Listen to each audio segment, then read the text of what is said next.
And then literally I remember like there's a time where he went to pray, and I remember the disciples kind of just napping. He got in trouble, they kind of like, hey, wake up, whatever. And then Judas came, arrested Jesus, and then like they moved on or whatever. That's all I could tell you about this, really. But now, looking at it further, there's a lot more, and I think I missed it. Another thing I appreciate doing it with guys is we all look at things differently. So when I was reading it, I was focused on the disciples and why they were sleeping. Did they know or not know? And then I appreciate Travis. He's like, no, this whole thing's about prayer, and so he absolutely nailed it. That's what I want to focus on today. And one question I'm going to ask you guys now. I'm going to ask you in Bible class. I want you to think about, but what do you do? This applies to me as well. So what do you do when we know suffering is coming ahead? And I think this piggybacks off of Jake's lesson last week. But when suffering is coming, just think about your natural reactions. Whether you lose a job, you lost a loved one, whatever it might be for you, health. What do you usually do? What's your reaction? What's your go-to? So as you think about that, let's do a little bit more setup. Again, I always appreciate this following the Messiah because these are real dudes going there, so it's kind of cool. And then this was just a little chart in my ESV Bible. I really liked it, but I didn't know how close Jesus. I'm pretty sure the day before, the same day, kind of messed it up. But Jesus had the Last Supper in the upper room. I don't know what day it was. Then the next significant event is this event in Gethsemane, right outside that temple area right there. So I didn't know how close it was. I didn't know. And in John, we'll read John, but in John it talks about Jesus climbed Mount Olive. Like you're thinking that he went far away to go off. It is literally right there. So that's good to know. And here I just did some snippets of Google Maps. So hopefully you're far back enough where there's a Mediterranean over there on the left side in Jerusalem. And we'll zoom in. There's all Jerusalem. And zoom in a little bit more. It's just cool that, this is a real life place right there. Man, Phil, I always appreciate you. You got your little pointer. So that's the same temple area. And then right here, it's now called the Church of All Nations. But that's where Gethsemane is. And the video will talk about how they know that it's the traditional spot and everything. But most importantly, the reason why this location stuff is so important is in the snippet of the video, you can stand in the garden, and this is what they recorded from the garden, right? There's that wall, and there's that gate. Now, that's not the actual gate that it was at the time, but the video will say that they built that on the old foundation. So there was a wall there was a gate there. That's not the original one. So just think about that. You're in the garden, and you're so close to this wall, and you're so close to this gate, right? You're not far at all. You're literally, basically, you're going to die within a mile of where you are right now. So didn't know that, and it'll come up later. So just to set up the scene a little bit, let me catch up here. And then a little bit more fun facts about Gethsemane. I didn't know where to put these. It's a Hebrew word standing for oil press. So as we read this, there's kind of some metaphor as when Christ was praying, and we're going to go through all four Gospels because I just can't not do that. But it's kind of symbolic that it's an oil press and how those different pressings. And then another random thing, didn't know where to stick it in, so I'm putting all my fun facts now, is it was interesting that this is a garden, and then in some footnotes somewhere it talked about, it kind of reminded us of the Garden of Eden. And I don't think there's any huge significance here. It's just interesting, that's all. But in 1 Corinthians 15, you can read that section. It kind of talks about how Adam was the first person that became flesh and sinned. And then there was like the last Adam concept, and that's being Christ in the spiritual one. So it's interesting that for Adam, in Eden, he did what he wanted to do and not what God wanted. But now this last Adam in Gethsemane is going to do what God wants and not what he wants. So is it a prophecy? I don't know, whatever. But it's just, these are little interesting things as we read. It's kind of maybe coincidental, maybe not. So, okay. So enough setup. Back to that question. What do you do? What do I do when we know suffering is coming? And to look at what Jesus did, Jesus basically falls on his face to prayer. That's his answer when he knows something bad's about to happen. And so I want to nail this topic, and we'll go through and start reading some of the different times that Jesus prays. But this was his, I kind of always underestimated how much Jesus prayed, but this was absolutely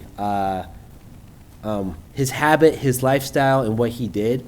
You guys, I'm not going to wait for you. You guys can follow along. I'm going to go up around. But in Luke chapter 5, okay, but now even more, the report about him went abroad, so he just did some miracle, and great crowds gathered around to hear him and to be healed of their, to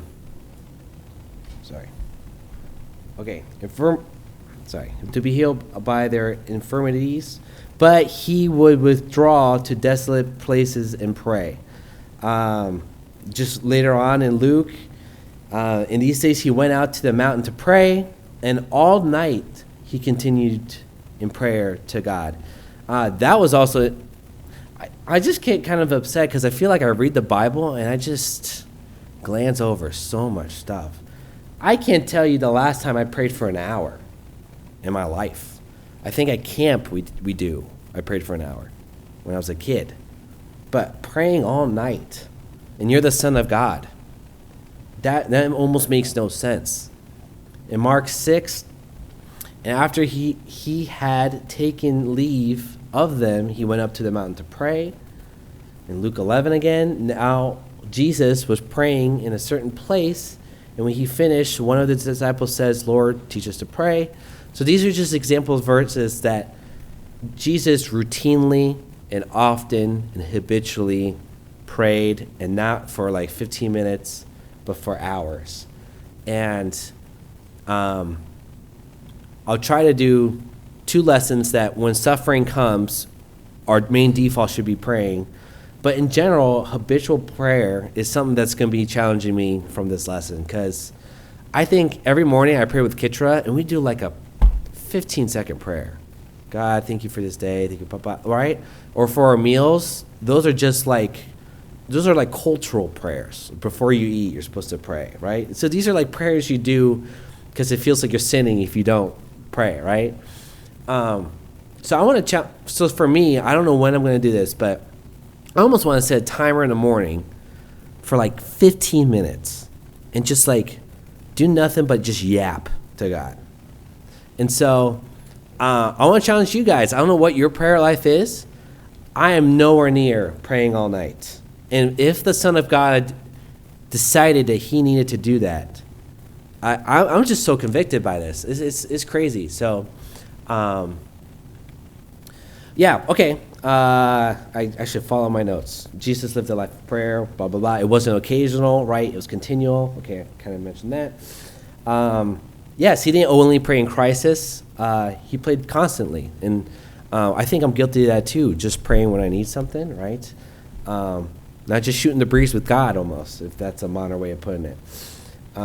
So if Jesus felt the need to pray frequently, how much more must we? That is, I don't know, that cuts me to the heart. Okay, so now let's read more Bible. This is so Bible heavy. I don't know why I can't. I don't know. I just don't want to reinterpret it. Let's just go to it. Let's read all accounts, and we're only going to read like 3 sentences of each account, okay? We're only going to read the beginning part. So I'm going to start with Matthew. Matthew and Mark are very similar. And I have it all up here, nice and big and bold, so you can just sit back and relax. Then Jesus went with them to a place called Gethsemane, and he said to his disciples, "Sit here while I go over there and pray." And talking with him, Peter and the two sons of Zebedee, he began to be sorrowful and troubled. And James and John to the other two. Then he said to them, "My soul is very sorrowful, even to death. Remain here and watch with me." Again, what do we do when we know suffering is coming, right? Just to be super clear, Christ right now is, I don't know if there's a lower point where he's feeling right now. This is a very, very sorrowful, sad, stressful spot that he's in right now. Did I not finish? Okay, one more verse. And he's going a little further. Oh, yeah, perfect. Okay. And going a little further, he fell on his face and prayed, saying, "My Father, if it be possible, let this cup pass from me. Nevertheless, not as I will, but as you will." So just focus on this. God's asking for this cup thing. We'll go over this cup thing to just pass over him. He's asking for something. And then he in the same breath, he ends, "But not what I want, what you want. Not mine, but your will." Okay? So we'll go into that more. In Mark, it's a very similar account. And then they went to a place called Gethsemane. He said to his disciples, "Sit here while I pray." And he took with him Peter, James, and John, and began to be greatly distressed and troubled, sorrowful, even to death, greatly distressed and troubled. And he said to them, "My soul is very sorrowful, even to death. Remain here and watch." And going a little further, he fell on the ground and prayed that if it is possible, the hour might pass him. It's so cool. I wish I had a better word. I enjoy seeing this dynamic that the Son of God, that the perfect Son of God, knows what he's ought to do, and he doesn't want this to happen. Well, I won't be careful with my words. He's asking God if there's any way at all for this thing to not be the only way, okay? And different parts of our bodies can want different parts. So yeah, if it's all possible, might this hour pass him? Might this cup pass him? And he said, "Abba, Father, all things are possible for you. Remove this cup from me. Yet not what I will, but what you will." So it's the exact same. Man, I don't want to do this. This is Avery's translation. He's asking God, this thing that's about to happen, and we'll talk about the cup later. Can it not be the only way? And he always ends it, but I want your purpose to follow through. And I'll say purpose because this is a purpose quarter theme. So God, I'm going ahead. Okay, John. When Jesus had spoke these words, he went out with his disciples across the brook of Kidron, and the map had it, which is cool, where there was a garden which he and his disciples entered. And now Judas, who betrayed him, also knew this place, for Jesus often met there with his disciples. And so Judas, having procured a band of soldiers and some officers from the chief priests and the Pharisees, went there with lanterns and torches and weapons. Okay, cool. So, sorry, I'm going through all these accounts, just reading the beginning part. First two were very similar. Here, I wish I had a better flow of things. But for John, I want to end on Luke. I want to end on Luke for a reason. But for John, I wanted to sneak it in. Because this is what's really cool when we go through the Appian Media thing. John talks about that Judas knew that Jesus was there. This was an often spot, a place that they met. And so this was at night.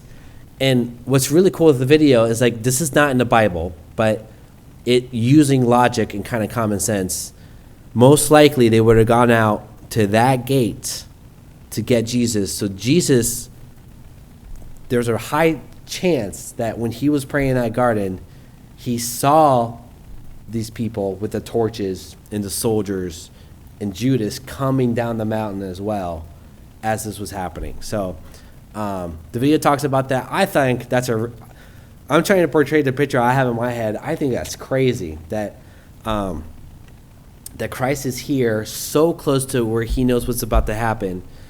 And another thing that's kind of, I try to always challenge kind of the faith as well. And I always kind of joke about, if I wasn't a Christian, like what next religion would I be, right? And it would probably be like a Jew. I don't know. But it's interesting, like, if Jesus was this kind of troublesome person that claimed to be the Messiah but wasn't a Messiah, he was just this kind of guy that a lot of people looked up to, and he got killed for it. And I think that's what many Jews believe, right? Is that he was real, Jesus was real, but he was just this other guy that got himself into trouble, right? And he wasn't the real deal. I would see so many different reactions for someone knowing that they were going to die than what Jesus did. First off, I don't think I would be in Gethsemane, or this person, this fraud, or this thief, or whatever you want to call him, this hypocrite, would even stay in Gethsemane, right? He was only preaching for like a couple years now. What was it? Did he start in his early 30s and he died at 36, right? So, to me, so many things kind of don't line up that if Jesus wasn't who he said he was, I don't think he would be here. I don't think he would go to a spot where he knew the person that was going to betray him knew, right? I think he would have waited longer. He might have tried to run away, but none of that. It was always the opposite reaction of what almost every single human being on earth would do, right? And even for clever crooks, even for cult leaders, right? Because it's ultimately about them at the end of the day, right? And this story, I just think, shows that it wasn't about Christ. So if Jesus is not who he said he was, it is so hard for me to believe based on these small little actions of what he did. And he almost Jesus had this betrayal thing going, and Jesus almost, I don't want to say assisted, but he didn't fight it. He's, okay, Judas knows I'm going to be here, so I'm going to be here, or whatever. So, okay, sorry. So that's John. I just think it's so cool. He was there. He didn't fight it. He knew his purpose. And it's just the opposite of what almost every human being would have done, in my opinion. Okay, going back. I want to finish in Luke, because Luke is a little bit different than the other Gospels. I wish I could just read one of them. Sorry, guys, but I kind of need all of them. Okay, so Luke, and he came out and went as it was custom. This was just a habit, to the Mount of Olives. This is Gethsemane again. I didn't know that. And the disciples followed him. And when he came to the place, he said to them, "Pray that you may not enter into temptation." And he withdrew from them about a stone's throw away, and knelt down and prayed, saying, "Father, if you are willing, remove this cup from me. Nevertheless, not my will, but yours be done." And there appeared to him an angel from heaven, strengthening him. I don't know what to do with that verse. And being in agony, he prayed more earnestly, and his sweat became like great drops of blood falling down to the ground.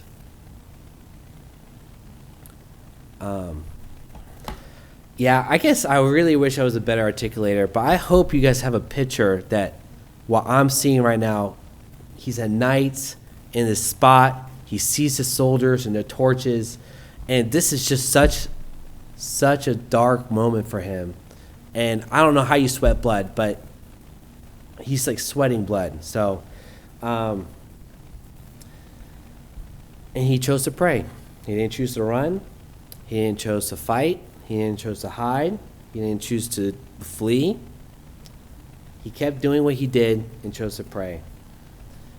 And I want to talk about the purpose of that prayer, but in a moment, I'm going to catch up with my notes. I want to talk about this cup thing. I didn't know this cup thing. So in not in John, but Matthew, Mark, and Luke,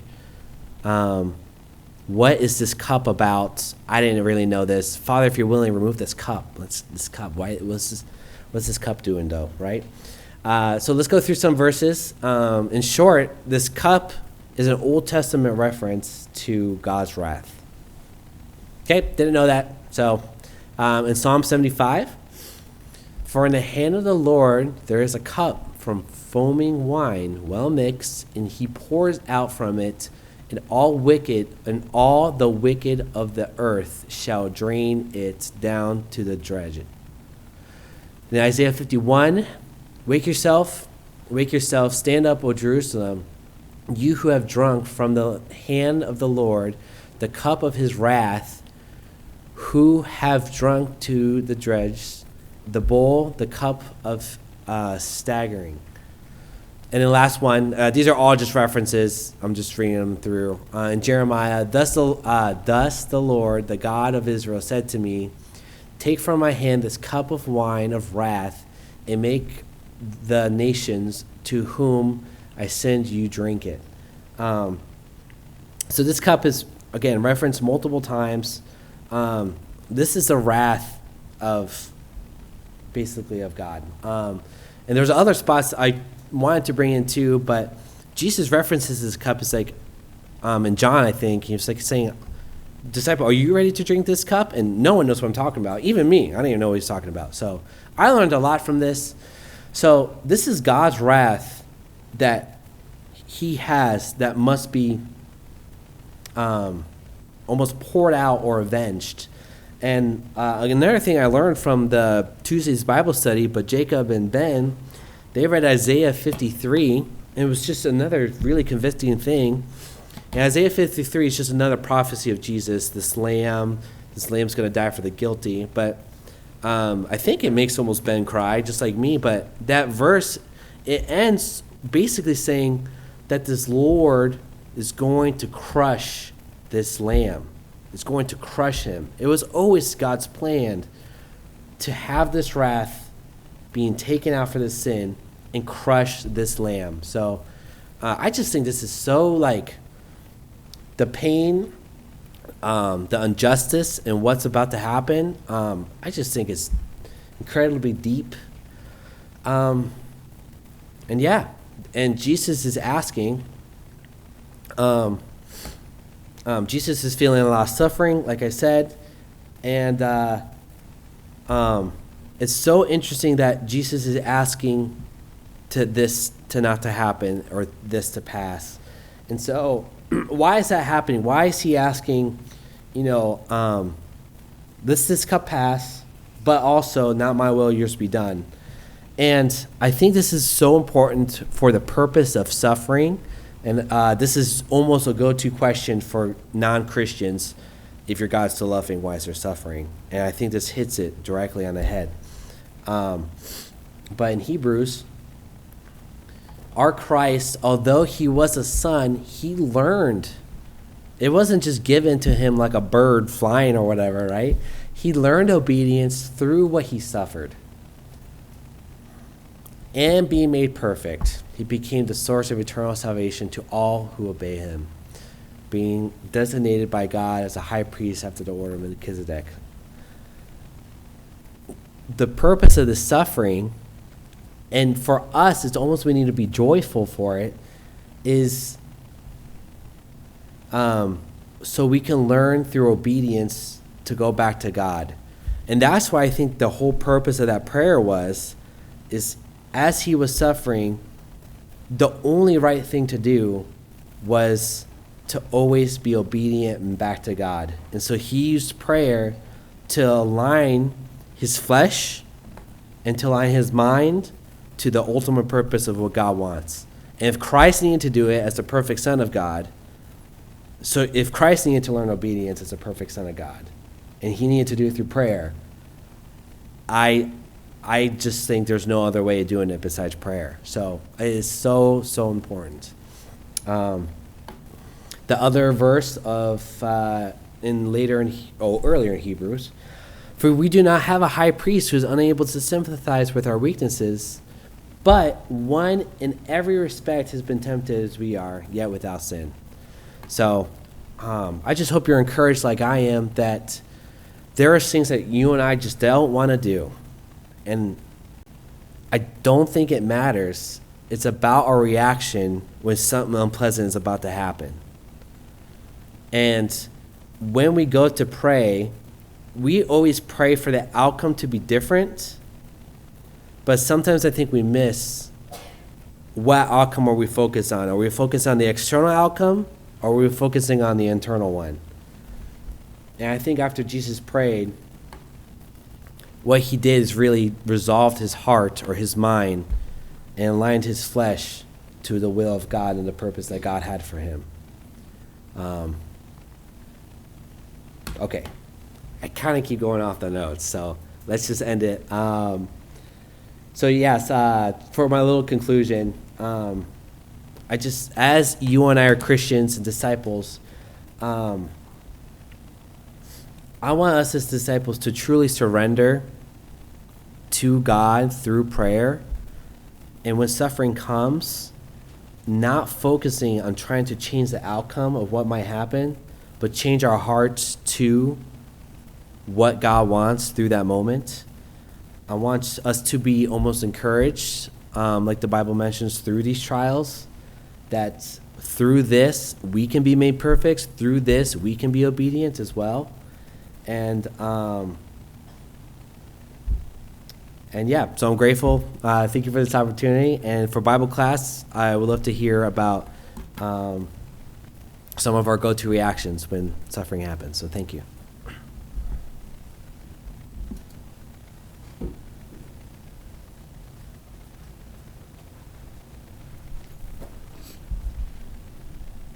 Avery, thank you for that. That will